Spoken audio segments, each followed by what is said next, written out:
Welcome to Minishift, the weird, Elseworlds twisted version of the Medium Shift main episodes. And here we are today to talk about the latest DC cinematic release in Todd Phillips' The Joker. Both of us, as far as I can tell, have a lot of very complicated and dense thoughts on this film. I'm basically stalling now. What did you think of Joker? Hi, Chris. Yeah, I'm sorry, I did it again. I'm Chris. And I'd like to be announced, if at all possible, as Calendar Man. Would have made for a great joke, that's for sure. Yes. One day we'll get that Calendar Man origin film. Yes. Yep, I hold out hope. If this movie's a bit of a success, who can say? So, Yep. But yes, no, what did you think of Joker? I went into the cinema. I didn't really know what to expect. Could have been good, could have been bad. All the hype around it seemed pretty intense. Seemed a stark departure from what DC was doing in a positive way. And I left the film feeling pretty sick. There was a pit in my stomach that I couldn't put. And I think the movie intended for me to feel that way. I don't know if I was feeling that way because of why the movie was trying to do, or if it was just the movie itself just was off, and yeah, it all depends on interpretation, I think. Certainly, yeah. It's I have very complicated and mixed feelings on this film. It's been a couple of days since we've seen it now. I'm still thinking about it. I'm probably going to go see it again. I think there are some fantastic things in it. I think it is surprisingly well directed from the director of the Hangover trilogy, and exceptionally well acted. I think Joaquin Phoenix is excellent. I think there are also some very questionable elements in the movie too, in some respects, in regards to subplots and ideas, and I don't think the movie is as smart or as clever as it thinks it is, and I think that's why it comes off as feeling a little bit off and gross, in that it tries to... We're going to talk about, like, loosely its inspirations, because obviously it is based on the Joker, but one of the other big sources of inspiration it very actively draws from, literally taking shots from, is early career Martin Scorsese with films like King of Comedy and Taxi Driver. But what I think the problem is that Todd Phillips is not Martin Scorsese, and that both those films are fantastic. If you haven't seen Taxi Driver and King of Comedy, I definitely recommend it. But those two films accomplish something which Joker tries to accomplish, but just doesn't quite get there. And I think because of that disconnect with what it's trying to do and what it actually succeeds to do is potentially why not only you felt gross coming out of it, but I felt super gross coming out of it too. And I felt kind of sickly for the couple of hours afterwards, and I couldn't quite put my finger on why, but I think it's because there's something, I don't know, inherently unpleasant with the way this movie plays with its ideas and subject matter and how muddled it is in that respect. So, yeah. Yep. I agree with you definitely on that, especially when you said it was less intelligent than it thought it was, along those lines. I definitely feel like its idea of surface level was just the lower ground. Whereas a lot of, like what you said, the Scorsese films are proper, like 6 feet under levels of depth and discussion, and you can analyze those for ages, and certainly nothing is ever... It hits the grey morality side of things really well, in the fact that you almost in a Brechtian sort of way are forced out to look at things objectively, but also really emotionally hard in those films. Whereas this one attempts to do that, but you get pulled out and you're like, oh, I can't actually get pulled back into this. Yep. It is morally ambiguous in so many respects. Like every single scene is constantly playing with your sense of morality in some ways. And I think that is a great thing for certain films to attempt. I think the fact that both of us had such a visceral emotional response to this movie is something that is interesting and something that is worth celebrating in some respects. But I think you're right in that I don't think it's for the reasons that the movie intended, because it doesn't quite... especially when you talk about like layers of meaning, like obviously we've talked about the different layers of meaning here. We're both Taxi Driver and King of Comedy, but Taxi Driver especially, like relishes like kind of an implicit and symptomatic level of meaning, which I think is really compelling, and which is why it makes for such a compelling character study. But I think here, a lot of that stuff is kind of drawn to the more explicit layer of meaning through a lot of those respects. And what is left in the implicit and symptomatic is honestly really messy and kind of contradictory and weird in some respects. This movie tries to do a lot of things. Like, it talks about mental illness. It talks about like a potential like class warfare, is constantly framing it through the media. It talks about like particular family issues, dealing with trauma, so many different things. But I don't think it ever particularly coalesced in a way that the movie was clearly trying to do. Once again, I think Todd Phillips was trying to emulate something which he didn't quite have the caliber to do. And while I admire his direction, I think the movie is really well shot. Like, visually, it's very impressive. As a film, it is very, very well made and well constructed. But on like a pure story, narrative, script level, I just don't think it quite has enough there. And I think that's because of the disconnect in some respects. Yeah. It honestly feels like it's trying to, in that really weird way, have its cake and eat it too, in the sense that it's trying to be all these multiple layers and very full of systemic reading and systematic analysis.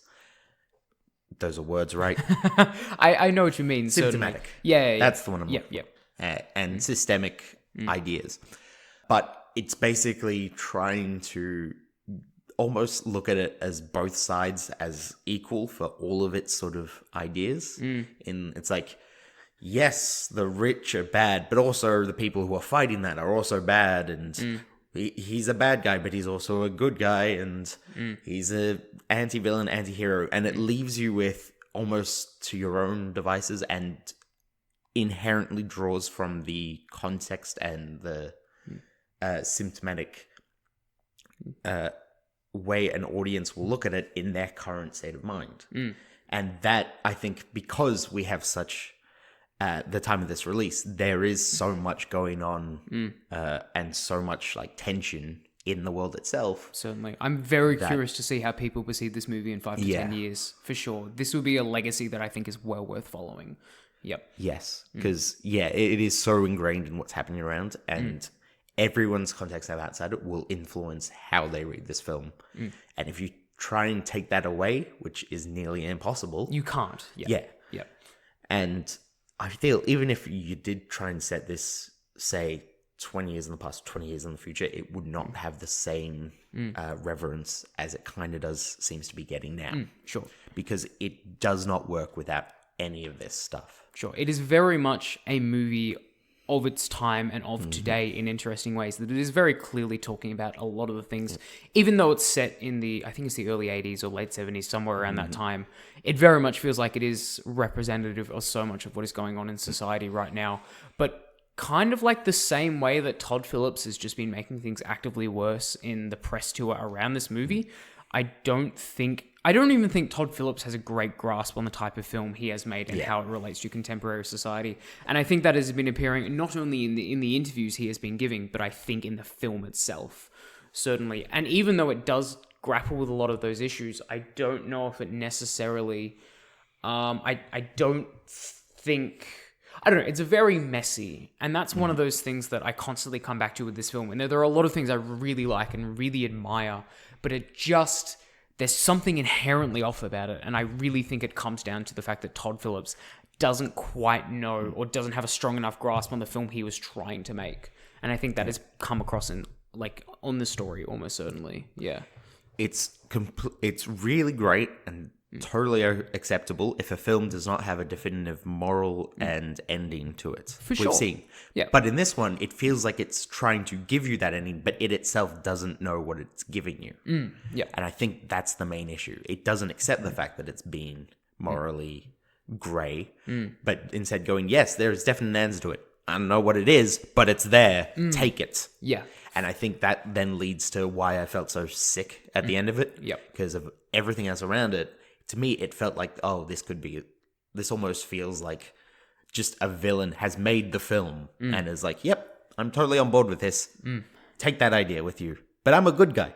Yeah, I the best way I've had this described to me, because I'm still very much trying to articulate what I feel about this movie, which is why I want to see it again. But it is appropriately chaotic in a way that the Joker would have intended, which I think is a very funny, almost meta-contextual reading of the themes in the film. I don't think it justifies the way it is inherently messy. Certainly not, but I do think it kind of speaks to the character in a really kind of interesting way, while also still making me feel kind of super gross and weird and off at the same time. Because, I mean, the Joker is inherently, like, we will save this to a main episode, because I'm sure we'll do this as a main episode at some point. But there is so much you can talk about regarding the Joker and the combination of, like, horror and comedy, certainly, and laughing in the face of sheer terror and disgust and grossness. And this movie tries to play with that dichotomy almost certainly. And there are almost like funny moments in this film too. But the way it is constantly like basically tone shifting and playing with your expectations and whatever else is very much emblematic of that kind of approach to the character. So I think this is in many ways a faithful version of the ethos of a lot of what the Joker represents. But I think that ethos is kind of doesn't work in that way. But the fact that it doesn't work is almost part of the fact that it is interesting. Yeah. I think this is a very interesting movie, certainly, and I feel like we'll be talking about it for months, but I don't know if that entirely justifies the way it has been constructed. Like, it's almost brilliant, but it's kind of unintentionally brilliant, and it's because of that unintentional nature that I don't think it is interesting for the way it was intended, is why I can't quite say it's a great film. So, once again, very complicated feelings. It's great for all the reasons it shouldn't be, and it's terrible for all the ways it was trying to be. Yeah, yep. Even on a surface level, with the way the story is sort of played out, with the blending of fantasy and reality and what's real and what's fake, which we'll get into that in spoilers. Is bad. Yeah, yes. Yeah. But I feel that itself is very Joker-esque in the idea. And yeah, I feel almost like it reminds me of The Killing Joke. Sure, which seems pretty appropriate considering Joker. Yes, but in the broader sense of that whole sort of everyone talks about the multiple choice. That's how I choose my backstory and that sort of monologue. But there's also the bits surrounding it in which he's trying to basically turn Commissioner Gordon insane and believes that he has done that. And what sort of breaks him is the fact that Batman going, no, Commissioner Gordon's fine. And I think that's very similar to this movie. In what way exactly? Like, how do you articulate that? Basically, I feel the movie is very much going, look at all this insanity, look at this chaos. We can't place anything and you don't know it's real. But because it didn't do such a great job of it, it then breaks when it realizes the audience isn't as sort of engrossed in its intellectualism as it hoped. Yeah, it's pseudo-intellectualism, yes. I think, as well, is a better way to describe it. Once again, I think this movie is not as smart as it thinks it is, but the way that manifests, as you say, feels appropriate to the Joker and the character. Yeah, that's a really good analogy. I haven't thought about it in relation to The Killing Joke. Once again, don't think it's unintentional at all. No. This movie is far more an adaptation of The King of Comedy than it is any explicit Joker story, which I think is interesting and great. And obviously, we're always on board with Elseworld versions of popular characters. And I'm kind of on one base level glad that this movie exists as like kind of like a new, interesting, MA-rated pseudo-prestige take on a comic book character. And I'm glad that it's got as much of attention as it deserves. But I just think the final product is, difficult in some respects. So that being said, we do have to touch on, again, the fact that, one, Joaquin Phoenix does a fantastic job. Oh, he's incredible. Yes. Yep. And I would be surprised if he's not at least nominated for something, because it feels like Oscar bait. Yeah. In that way. And his performance, I think, is good enough to warrant that. Even in the eyes of, like, there's always that disconnect between what the Academy thinks is great and what the audience thinks is great. I feel this is going to be the one that actually they sort of come together on. I think so. Yeah, in the same way people did with Heath Ledger back in The Dark Yes. Knight, certainly. I can see a very similar narrative popping up in that it's not only like auteur and like artistic friendly, but also crowd pleasing as well. So like I know people who don't tend to watch a lot of the other films that Joaquin Phoenix is in, funnily enough, because he's always done weird niche indie stuff. But then coming out of this film saying, yeah, he's incredible. Like he deserves the Oscar. So I think there will be a lot of momentum behind him, and I think there is a very good chance he will get nominated. There is even a solid chance he might win. It depends on his competition, I think. So yeah.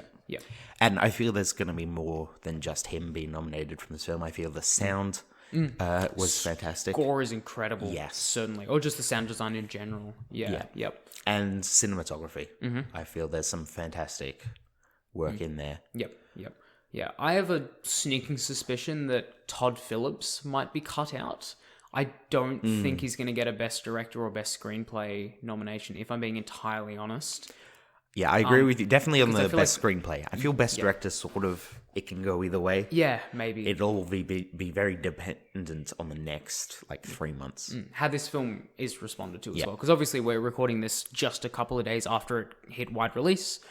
We don't even know what its opening weekend box office is going to be, but it looks like it's going to be massive. Like it looks like this film is going to be a really big hit, which I think is great and interesting in some respects. But yeah, there are so much of the narrative around this movie is yet to be written, and we're just speculating at this point. But I am, even if I feel mixed on the film and I can't quite think it's a really, really great movie, I am super fascinated to see how this film plays out over the course of the rest of this year and the next 5 to 10 years. Absolutely. So, yep. Do we want to move into spoilers then? Or, Sure. Yep. There's still plenty of other things to talk about. So, Warning!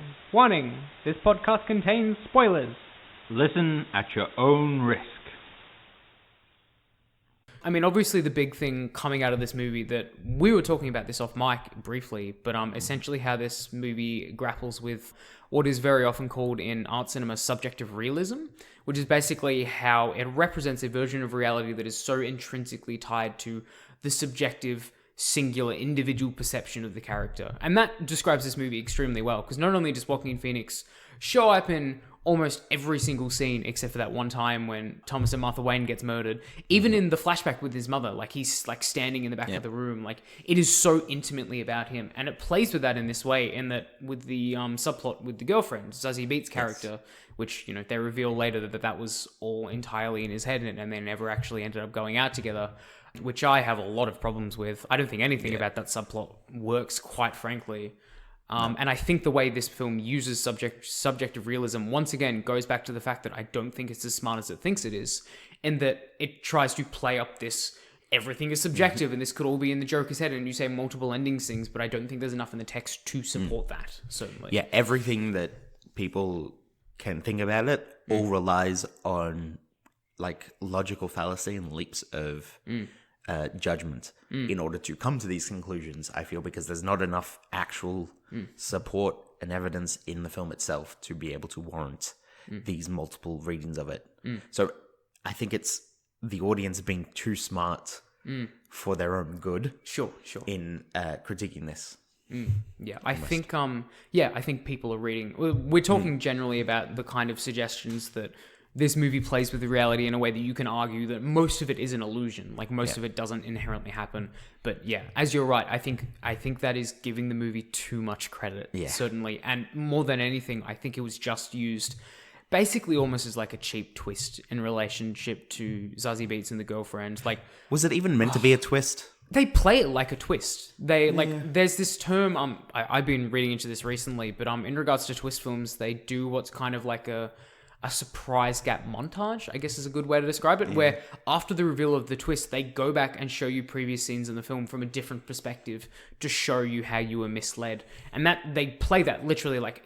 There were shots which are like almost recreations of the same way they did it in The Sixth Sense, which is like the most iconic twist movie of all time. So they definitely play it as a twist. I just think it is a bad twist that is too heavily foreshadowed and subjective realism, because of that twist, is not used appropriately in the rest of the film. So, like he stalks her to work, and her response to that was to go say hi to him in his apartment and say, "Oh yeah, I might see a comedy show with you."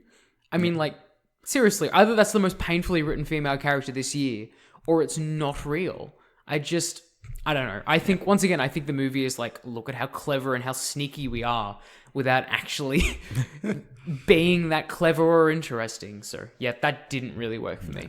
Yeah. That's why I was like confused as to if it was a twist. I feel it would have been more twisty if all of that turned out to be real. Yeah, Which absolutely. would have just been terrible anyway. Yeah, for sure. Yeah. Once again, complicated feelings on this movie, but I will give it one piece of credit in that for a good chunk of this film's runtime, I thought almost everything in regards to the comedy show, Robert De Niro's character, what's his name? Murray, that's right. Yeah, so Murray's comedy show, I thought almost all of that was illusory. So when his mother's in the hospital and he watches the TV and he's mocking his set on television, I'm like, oh yeah, surely, like, more than likely, the way they are cueing it, this is in his head. Yeah. So the fact that it ends up being real, I thought was a better twist than what they did with Zazie Beetz. Certainly. That's fair. Yeah, but once again, that was like a small moment. And outside of that, I don't think it did anything else interesting with playing with what is real and what is not. So, yeah.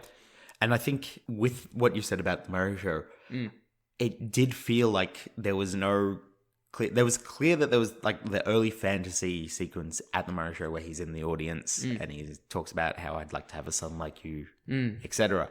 That clearly establishes that that's a fantasy. But then... And it's all incredibly stilted and everything. The way it is shot everything about that suggests that it is, once again, talking to the point. I don't think it does anything interesting with subjective realism. Yeah. But then when it comes to the end, it still feels weirdly stilted, despite the fact that there's so many clear markings that it's real. Yeah. And that could also sort of potentially be thrown just because I don't think it was done well. Yeah, I don't think that is the way you're supposed to read that last scene. I think you were supposed to read that last scene as entirely happening, entirely real. That is like the linchpin that whole movie has been building towards, certainly. So yeah, once again, I think it is the director thinking he's smarter than he is. Which is an ongoing trend in this movie. But the way it manifests, once again, super interesting. So, and I think we can both agree that scene was done a lot better in The Dark Knight Returns. Yes. Yeah, certainly. I mean, that's probably the closest, like, direct comic illusion in the film, honestly. Because outside of that, it's fairly sparse, which I can admire, which I think was... I'm totally down with that. And also the lack of...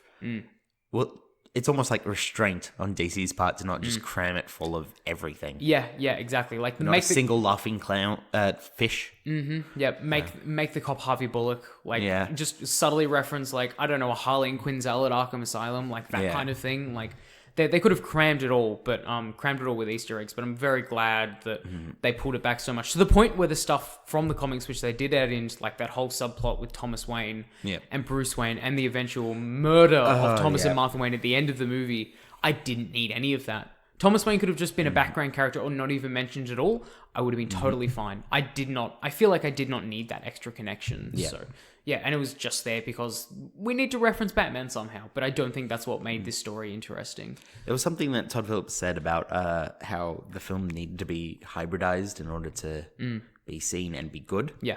And that's why he sort of made this, he basically called it a Joker film where he was making his own. But looking at this, I feel if you took out all the references to DC and took out that audience expectations and assumed the knowledge of Joker and the Waynes and Gotham and all that, sure, it would be a lot clearer how unintelligent it actually is. Yes. Because it relies so much on preconceptions and notions for both Thomas Wayne and the Joker. That it would fall apart if it didn't have those. Yeah, absolutely. So for people who aren't aware, like there's this notion in like Hollywood right now where if you're not making a superhero movie, you're just going to struggle to get it made. And Todd Phillips, as you said, has basically come on the record and said he just wanted to make his own Taxi Driver-esque movie and just wrapped it in that hybridization with the Joker and comic book movies just so he could get that movie made. In some respect, he is generally wrong. Like Joaquin Phoenix's last movie was basically a Taxi Driver-esque movie. Fantastic film called You Were Never Really Here, which I would definitely recommend.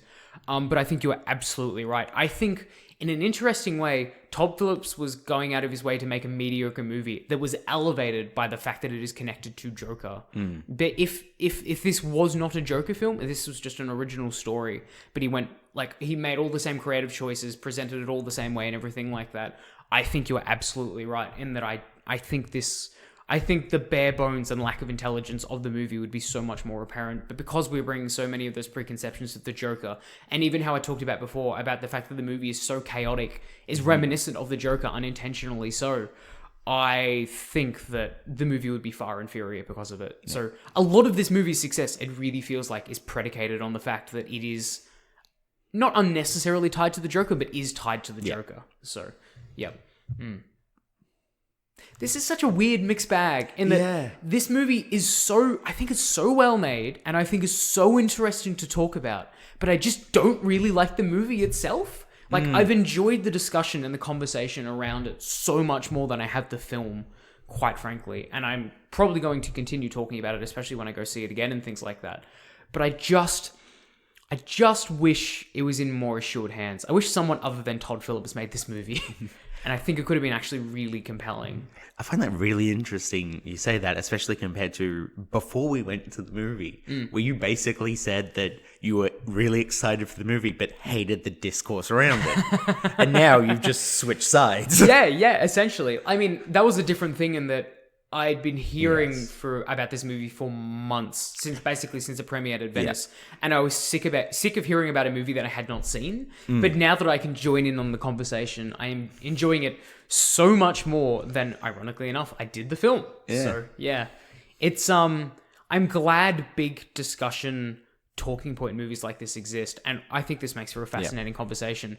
I think Todd Phillips is not helping that. No. I think this movie is a bit of a controversy machine, and every single interview he's done has just been making it worse, like throwing fuel on the fire and turning what could be a really great conversation piece into something that is far more obnoxious and frustrating and tone deaf.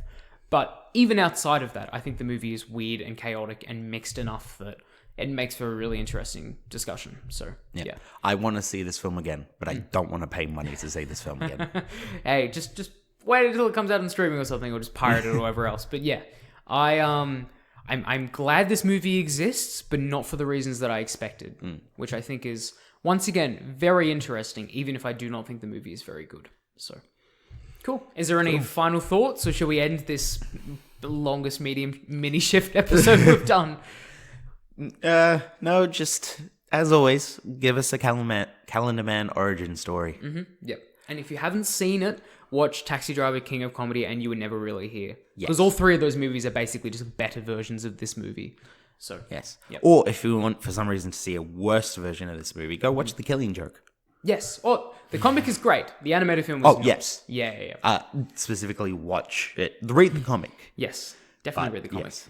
Yep. Even if it is incredible, now looking back at it, it's incredible. It's just as problematic as this one is. Oh, yeah, for Yay. Sure. Killing Joke is interesting that it is still a fantastic Joker story. But yeah, it definitely has some problematic issues, certainly. Whereas this is not as good, but still just as problematic. So, certainly. Cool. Oh, well, thank you to everyone who listened to this episode of Minishift. If you want to even email about this movie, I've been fascinated hearing so many different varying perspectives and opinions on this film. Once again, I think it's been really great. I'm really looking forward to seeing the movie again in some respects, funnily enough. Final note, this is a bit of a downer one as well, but I do definitely hope that nothing inherently negative comes out of this film in the way that people have been worried about. I don't think this is inherent. Well, in some respects, I think it's the movie's fault with how messy it is.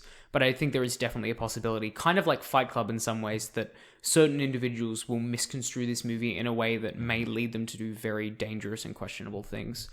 And that is not a fun thought, but it is something that I ultimately hope does not take place. But once again, a lot of the narrative around this film is yet to be written. So until next time, fare thee well. Eat the rich. Eat the rich.